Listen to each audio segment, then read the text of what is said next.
بسم اللہ الرحمن الرحیم الحمد للہ رب العالمین والصلاة والسلام علی سید المرسلین محمد وعلی آلہ واصحابہ وزوجاتہ وذریاتہ ومن تبعہم بإحسان الی یوم الدین وبعد۔ ناظرین السلام علیکم ورحمۃ اللہ وبرکاتہ۔ ہماری بات چل رہی تھی غلو کے اسباب کے سلسلے میں۔ اب ہم شروع کر رہے ہیں انبیاء کی بابت یہود و نصارہ کا غلو۔ انبیاء کے بارے میں اس وجہ سے غلو پیدا ہوا کہ لوگوں نے بیجا عقیدت میں ان کو اس مقام سے اوپر اٹھایا جس پر اللہ نے ان کو فائز کیا تھا۔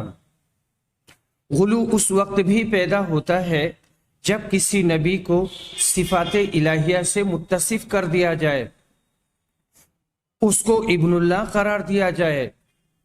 بنی اسرائیل اس کے مرتکب تھے۔ یہود نے عزیر علیہ السلام کو ابن اللہ کہا تھا، اسی طرح نصارہ نے عیسیٰ علیہ السلام کو اللہ کا بیٹا قرار دیا تھا۔ یہودیوں نے عزیر علیہ السلام کے بارے میں اس وجہ سے غلو کیا کہ ان کے ہاتھوں سے بعض معجزے ظاہر ہوئے تھے۔ وہ معجزہ یہ تھا کہ انہوں نے توریت کو اپنے حافظہ سے لکھ دیا تھا، جبکہ اللہ نے اسے یہودیوں کی دلوں سے مٹا دیا تھا۔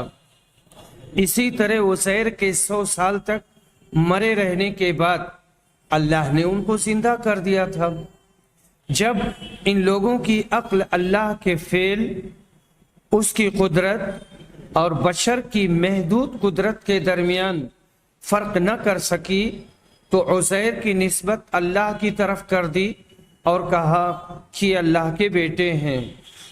ان عزیر ابن اللہ کے سلسلے میں حضرت ابن عباس کہتے ہیں، ان لوگوں نے یہ بات کہی کیونکہ انہوں نے جب باطل پر عمل کیا تو اللہ نے توریت کو ان کے دلوں سے مٹا دیا۔ عزیر نے اللہ سے دعا کی، اللہ نے ان کے دل میں محو شدہ توریت کو واپس کر دیا۔ محو شدہ یعنی جو مٹ چکا تھا۔ آسمان سے ایک نور اترا اور ان کے پیٹ میں داخل ہو گیا۔ انہوں نے اپنی قوم میں اعلان کیا اور کہا کہ اللہ نے مجھے توریت دیا ہے۔ لوگوں نے کہا کہ ان کو توریت اس وجہ سے دیا ہے کہ یہ اللہ کے بیٹے ہیں۔ حضرت ابن عباس ہی سے ایک دوسری روایت مروی ہے، کہتے ہیں بخت نصر جب بنی اسرائیل پر غالب ہوا تو اس نے بیت المقدس کو مسمار کر دیا، توریت پڑھنے والوں کو قتل کر دیا۔ عزیر بچے تھے اس لیے ان کو چھوڑ دیا۔ عزیر بچے تھے اس لیے ان کو چھوڑ دیا۔ ادھر بابل میں عزیر کی وفات ہو گئی۔ یہاں یہ 100 سال تک پڑے رہے۔